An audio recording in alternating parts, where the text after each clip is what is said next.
साल 2024 लोकसभा चुनाव में सिर्फ एक साल बाकी रह गया है। इधर सत्ताधारी भारतीय जनता पार्टी ने बैठकों और रणनीति का दौर शुरू कर दिया है।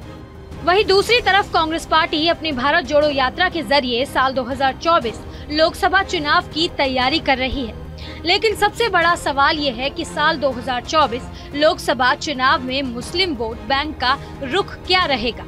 जानकारी के लिए हम आपको बता दें कि साल 2019 के लोकसभा चुनावों में भारतीय जनता पार्टी की प्रचंड जीत हुई थी और साल 2014 के मुकाबले पार्टी ने साल 2019 में 21 अधिक सीटें जीतने में कामयाब हुई थी। जहां साल 2014 में भाजपा को 282 लोकसभा सीटों पर जीत मिली थी, वहीं साल 2019 में ये आंकड़ा बढ़कर 303 तक पहुंच गया था। वहीं एक रिपोर्ट में कहा कि साल 2014 में 37% हिंदुओं ने मोदी को वोट दिया और साल 2019 में वही 37 से बढ़कर 44% हो गया। आप अंदाजा लगाइए किसके वोट बढ़ रहे हैं। इस रिपोर्ट में ये भी कहा गया कि साल 2014 साल 2019 में 9% मुसलमानों ने पीएम मोदी को वोट दिया, जो कि मुस्लिम वोट बैंक के हिसाब से काफी कम है। अगर बात करें हाल ही में हुए गुजरात के विधानसभा चुनाव की, तो गुजरात विधानसभा चुनाव में भाजपा बम्पर सीटों के साथ सत्ता में वापसी तो कर चुकी है,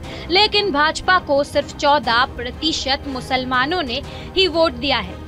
हालांकि पिछले चुनाव की तुलना में इस बार मुसलमानों ने भाजपा को 13% से कम वोट दिया है। अब सवाल ये उठता है कि ऐसा क्यों हुआ। आपको नागरिकता संशोधन कानून तो याद ही होगा।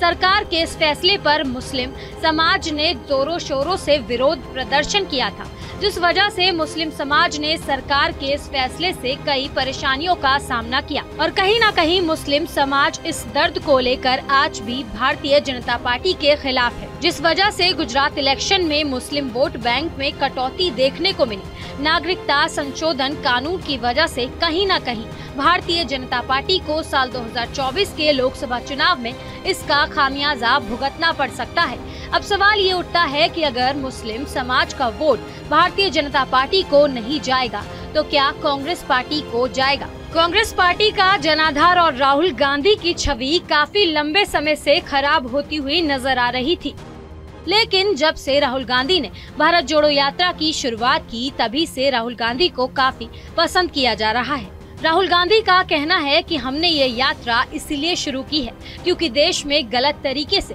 राजनीति की जा रही है और जनता से जुड़े असली मुद्दों पर कोई चर्चा नहीं होती है।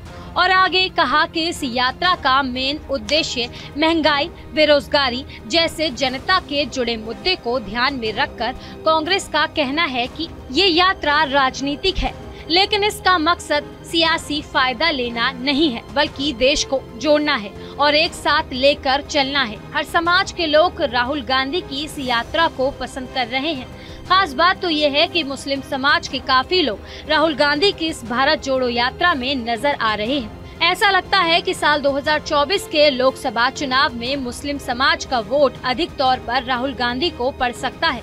कांग्रेस पार्टी का राहुल गांधी पर ये सबसे बड़ा और आखिरी सियासी दांव होगा। अब सवाल ये उठता है कि क्या कांग्रेस इस पद यात्रा के जरिए अपने खोए हुए सियासी जनाधार के साथ साथ राहुल गांधी को मजबूत नेता के तौर पर साल 2024 के लोकसभा चुनाव से पहले स्थापित कर पाएगी। बताया ये भी जा रहा है कि साल 2024 लोकसभा चुनाव में कहीं न कहीं मुस्लिम समाज कांग्रेस के पक्ष में नजर आएगा।